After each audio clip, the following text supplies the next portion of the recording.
We are at the beginning of a fifth great age of roughly 26,000 years, actually 25,920 years. And this new beginning, this fifth great age, was ushered in 2012. We're now in 2016. So these 4 years have been like a cycle of water, fire, earth, and air, getting us ready. Can you see the cycle? It's getting us ready for what is now to come. And what is now to come is energy. Energy that is coming, emanating from this heart center of the 22 galaxies, part of a divine plan, to trigger changes within our DNA, genetic code, the human genome, which in turn will trigger changes within our physical body structure, changes in how we use our mind, and the capacity to use our mind to create, because we are creator gods in the body, and so we have these capacities. It's going to trigger the bringing in by a lot of people whose destiny it is to do so, of special technological advances and insights and information that at the moment, probably some of you might be involved here in this room, you may not know, but as time goes forward, you will be sparked to remember this information. And it's part of the divine plan for your life, just as me speaking these energy codes of new creation is part of the divine plan for my life. So I'm just a catalyst. I'm a conduit for the energy.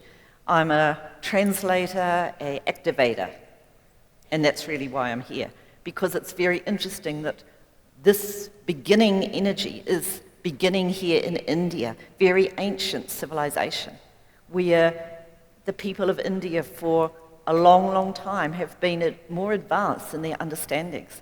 Your ability here in this country and your capacity to understand the merging of spirituality and science is highly developed, as it is in Russia and a couple of other countries, mainly in the Eastern Bloc countries.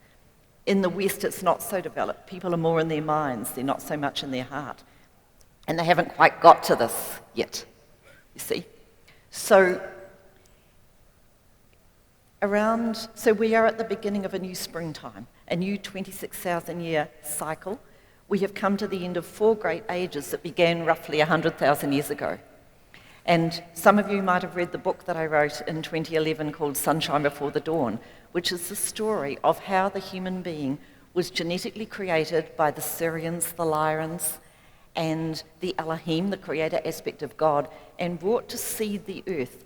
Because 100,000 years ago there was a problem on earth, and the problem was that the existing peoples of the earth could not be regenerated. They could not be, the true image of God could not be brought through to these people. They didn't have the genetic capacity. They didn't have the pineal gland in the brain that we have, which is the computer chip that allows us to link to other dimensions of reality and allows the energies of these higher dimensions and more expanded dimensions of reality to actually link and transform us. So 100,000 years ago, the Galactic Council of this Milky Way galaxy decided on a plan to create a new species, a more genetically advanced species that they called the human, because Hu is a sound that means God or of God. So the human being was created as literally as gods in the body. But the true DNA potential of the human being was time-locked, which means it was locked and unable to be fully accessed until the right time. Now, the right time is now. And this is why I'm standing here today, and this is why you're all sitting here, and we are beginning with the energy that is going to come through from the heart of this galactic, multi-galactic center to be advanced genetically. So, at the beginning of this 4 cycles of time, 100,000 years ago, it was like the springtime of this 4-cycle great age of 100,000 years, or 4 great cycles. And we have first the water. The ancient Egyptians called water Manu. Manu was like the seeding of creation. Then there was the next 26,000-year cycle, which was as the fire, called Akut by the Egyptians, the fire, the firing. And then we reached the zenith, the summer, the middle of this cycle. So roughly 50,000 years ago was the middle of this cycle. And it's interesting that Sam, when he was speaking about the pyramids this afternoon, was talking about these pyramids being created on Earth maybe as long ago as 50,000 years, which ties in to the fact that the galactic life on Earth was in the middle of a 4-cycle creation time. And then came another cycle of 26,000 years, which was as the autumn, like things shutting down a little bit. And then came the winter. And so halfway through the winter, the last winter age, it's not to do with cold, it's just to do with cycles, rhythms of life, the final demise of Atlantis happened. And Atlantis and Mu, or Lemuria, were both settled by the Pleiadians in particular, and the Syrians and some of the other star races about 100,000 years ago. And Atlantis lasted for a long time. Atlantis was created with many islands, huge continent with many islands. And the final disintegration of Atlantis, I believe, happened around 10,600, 11,000 years ago. And the Atlantean survivors took the surviving technology of Atlantis to Egypt. And they made Egypt, called in those times, in ancient times, the land of Chem, great. And of course, the ones of On, the ones of the stars, the ones who understood this energy, they took their technologies, their pyramidal technologies, to other places around the world. And they built these pyramids because the pyramid is a figure of transformation. When we sit inside the pyramid, we are literally being transformed by the energies. And the geometries and the mathematics and the way that it is built and created is also very important. And so the ancients from Egypt, the ancients from the other very ancient civilizations 50,000 years ago, 75,000 years ago, who were much more advanced, some of them, than we are now, they understood all these things because they were demigods. They had brought these technologies from the stars, and because even though they were beings in physical human bodies, they still remembered the more advanced teachings of the parent stars that had once been their home, you see. They could go beyond healing, they could regenerate their bodies. And all this is something that we as human beings are destined to do, because we have within our bodies a recipe book for more advanced human life than we presently have been able to access. So just to explain a little bit about DNA, some of you may have studied it in biology at school. DNA, deoxyribonucleic acid. The book of the DNA, and it is literally like a book, is made up of 23 chromosomes. A chromosome is like a chapter of the book, you see. And the book is written in a digital linear code made up of a language which has only got 4 letters in it. The genetic language of not just humanity, but of all life within this galaxy is made up of only 4 letters at this time. And they have been termed by scientists as adenine, A, guanine, G, thymine, T, and cytosine, C. So this book of language, the book of the DNA, the human genome, is written in a digital, which means each of the letters has its own weight. When we write English language, we might write book. The English language has its own weight too. If we take out a couple of O's, we have BK. It doesn't mean anything. So if we take out one of the letters of the DNA code, it means something different. Maybe if we add a letter to the DNA code, it's also going to mean something different. We'll get to that down the track. So these 23 chromosomes are the same for men and women, except one of the chromosomes is X for women and XY for men, and that codes us to be either male or female. So The DNA, deoxyribose nucleic acid, is like the script, the book, the recipe for human life, which we call the human genome. And if we had the DNA script written out as all these words after word after word after word, and all these 23 chromosomes or chapters of the book, it would be roughly 800 quite weighty books stretched together in a row. That's the amount of letters, that's the amount of words in human DNA. So we can also see that this was just not a random occurrence. It didn't just happen by little amoebas growing in the sea and developing through chimpanzees to humans. That may have been part of the path and part of God's divine plan. But there was something very significant that has happened to create the very intricate mechanism of human physiology and emotion and mind that we call human beings. And this can only have been created by a divine creator, because nobody else is that smart. Random accidents don't happen really like that. So where we sit right now, where we are right now on the planet, is at the start of a passage to something really extraordinary. Something, I believe, that has not happened in all of our history, and I'm talking about all of our 100,000-year history, since the human being was developed and 8 men and 8 women were brought to seed the earth. These beginning humans intermarried with the existing people from Sirius and Pleiades. When a new child was born upon the earth from one of these people who was brought to the earth as a fully functioning human being, the child took on the DNA of the parents, and over time we got to the stage where every person on the planet has human DNA. This has long been like this.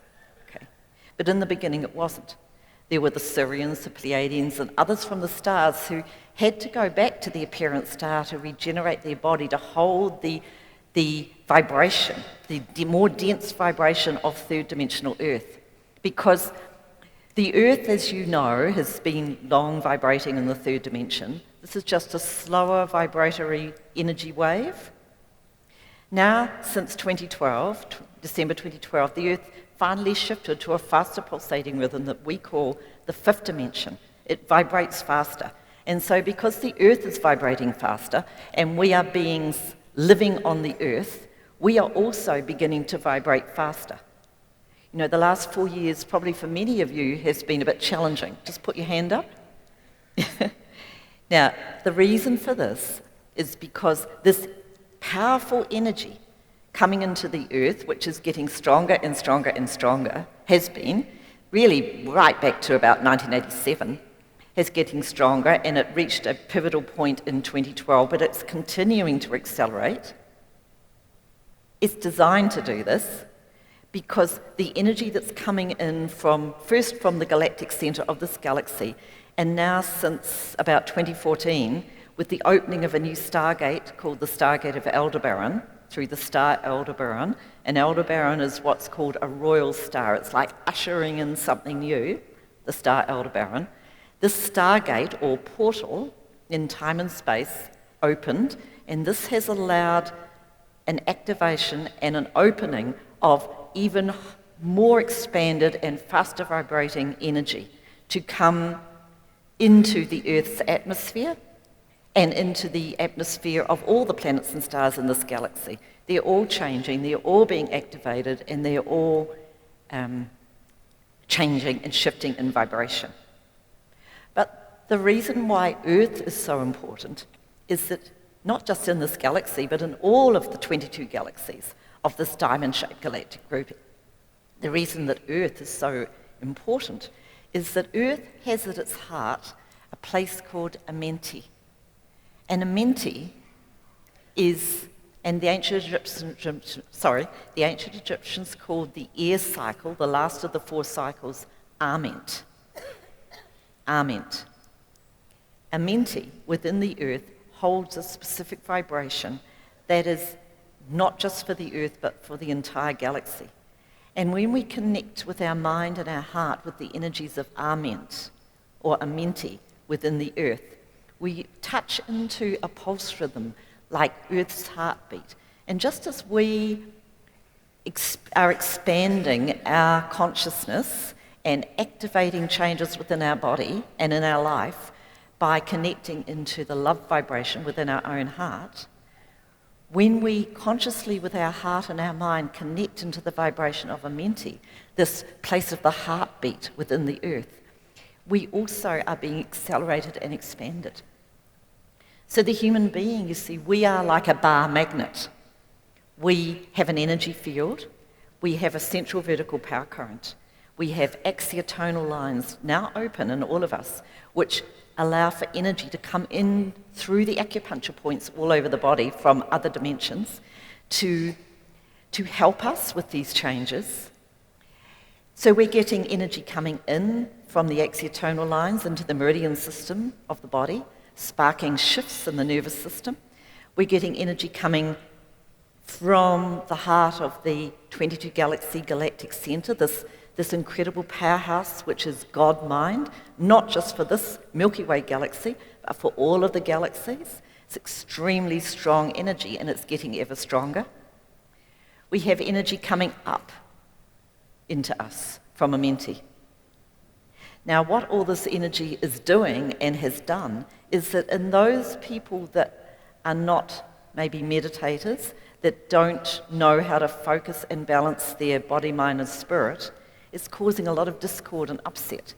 Because all the previously blocked thought, form, and emotion that we call karma, or karmic miasmic patterning, this is just blocked, discordant energy, a bit like a wrong note.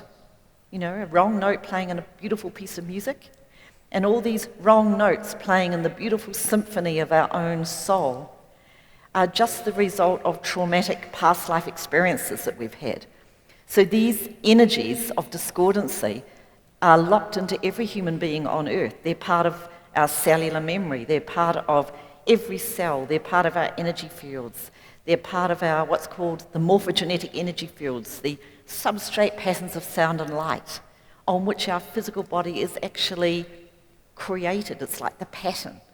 It's like the light pattern, the fabric pattern for the physical body in this lifetime. Every part of us holds discordant energy. And much of my work in the last 20 years has been to bring through energies of words, energies of sound, light, vibration, which are designed to knock out, clear, transmute, override this blocked, discordant energy vibration that every one of us has. It's like clearing karma, clearing karmic miasmic patterning, and realigning the body's energy fields so that as receivers and transmitters, we can better pull in the energy of divine new creation that is coming for us, and that has been coming for us for the last 10, 15 years, maybe a bit longer. Now, if we look back at why is all this happening now, why is this passage to extraordinary happening right now, we look back 500 years ago maybe, and look at the difference between life on Earth 500 years ago and life now in 2016. If we look back 50 years, some of you are old enough to remember that, me. So if we look back to our childhood, we can see the tremendous advancements that life, technology, science, medicine, everything about our life is accelerated exponentially. It's like a marketing bell curve. It's just gone up like this. And it will continue to go up like this. But now we're at this plateau period where the true book of human life, the true potential within the human genome is going to begin to be divinely activated. And we as people are going to be advanced to remember skills and abilities that we may have had in previous lifetimes, because it's very easy for us to get the karma. You know, it's very easy for us to remember the horrible bits. It's harder for us to remember the true abilities of soul that we've had in the past, and to bring those forward into our lifetimes now. But this is part of the path. It's also part of the path to go beyond healing. Healing is just status quo. Healing is just coming into balance. But as human beings, we have much more capacity than this to be healed and to heal ourselves. It starts with love. It starts with love creating joy. The joy vibration is probably one of the most profoundly healing vibrations that you can intentionally, in meditation, bring through your body because it's coherent, it's unifying, it's strengthening. But it's the energy of the magic, the spiritual magic, and I'm not talking about conjurers, I'm talking about the true wisdom of the divine coming through to the people of Earth that is really going to spark the shift.